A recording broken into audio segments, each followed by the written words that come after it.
Welcome to Thriving Thursday. Today we're going to talk about the last in our series of the self-publishing world. Today we're going to talk about the distributor's role in all of this. As usual this month, we're talking about the self-publishing kind of money-sucking plot it's turned into that really doesn't serve the author in any way, shape, or form. So just a reminder about the roadmap. We talked about the last 2 weeks, the role of the self-publishing company, the role of the POD printer. This week we're going to talk about the distributor and how all of this fits together. The distributor has really become a monopoly. Amazon is trying currently to push the other smaller self-publishers out of the market. This is really a tragedy because what they're doing is trying to make them the one and only choice for authors. And unfortunately, they're a very poor choice for authors.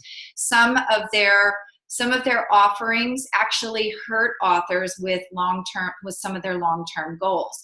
While they may be cheap, which is why a lot of people go with them, they aren't the best choice if you are really looking for a wide audience to do what you'd like to do with this. So what a distributor does is it lists your book for sale, and it takes a huge cut of your profits. And I mean huge. So traditional publishers usually give the distributors a 54% profit, which is, it's a pretty big chunk. It's over half of what you do.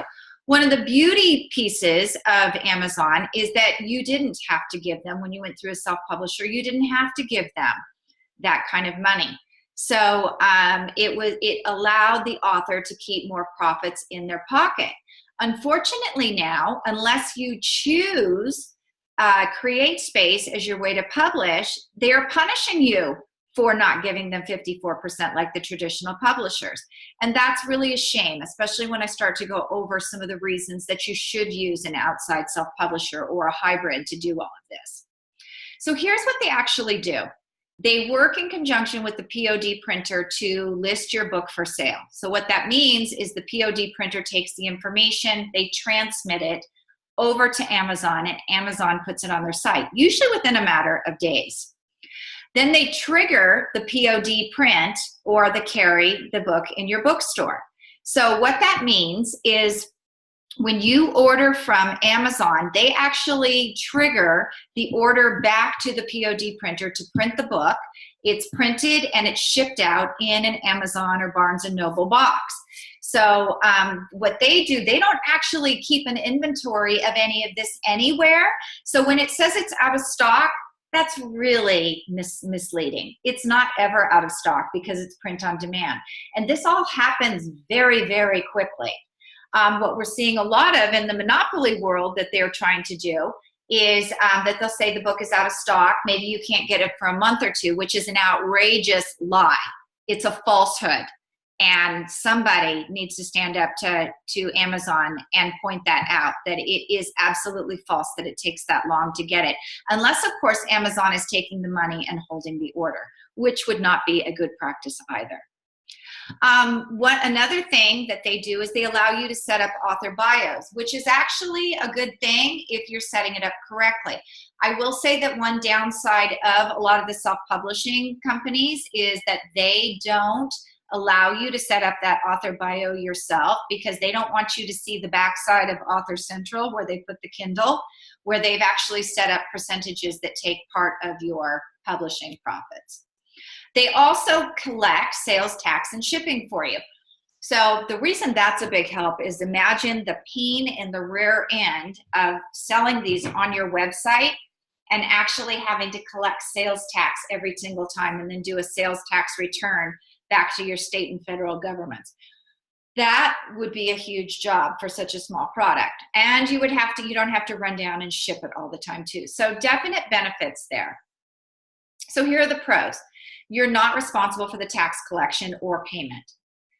You don't worry about shipping. You have a review system intact for your book. That's actually pretty cool because people can go back and post reviews after they've read your book. Here are the cons.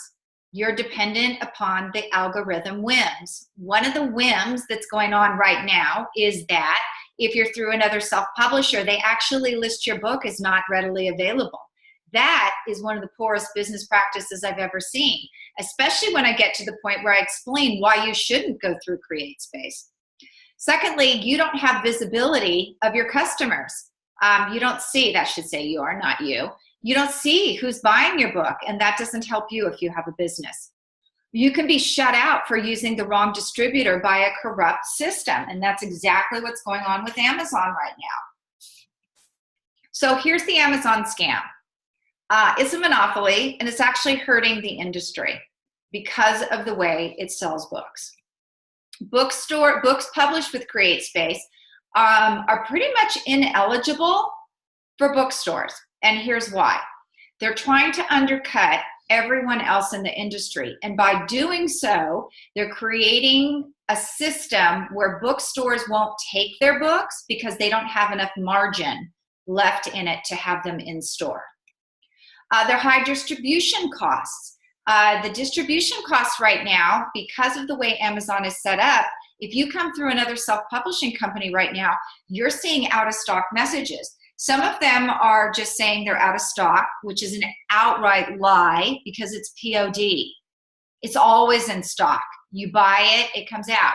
One of my clients actually experienced a message that said that it would be out of stock for 1 to 2 months. It's print on demand. It's really, really hurting book people right now to do this. And the real reason that you shouldn't go through Amazon, one of the reasons is because they pay lower royalties than the traditional self-publishing companies, but it is cheaper to publish through them. The second reason is the worldwide distribution is a farce. Everything is printed and shipped out of the United States, no matter where it goes to in the world. With most self-publishing companies, mine included, the costs are lower to get out to the consumer, because if someone in New Zealand buys a book from Amazon, it's transmitted to, the order is actually transmitted to the POD printer that's closest to the where the book was ordered from, which means that shipping costs are far lower on this. So in the case of New Zealand, it's printed and shipped out of Australia, boom, done, it's there within a day or two. This worldwide distribution that Amazon claims, absolutely an outright lie.